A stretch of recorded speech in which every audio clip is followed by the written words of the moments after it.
ano mo Kika, lagi kong ikaw yung pinakalaging lumalabas sa atin eh. Simula nung dati rin na magkakasama pa tayo na lumalabas at ngayon ikaw na lang mag-isa dyan.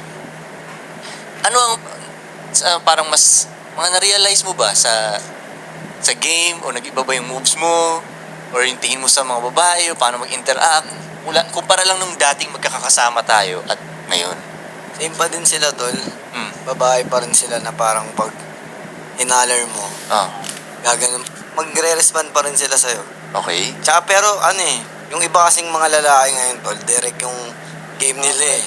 Parang, yung babae, di ba, madalas sila, malakas sila sa sense ng parang may kailangan ka lang sa akin. Okay. Kaya nag-i-end up yung mga lalaki minsan, wala silang nakakasama sa mga club. Kasi Nasi-sense na agad nung babae, like, na may bakay. Hayok tong Hayok, yes. parang ganun. Yeah.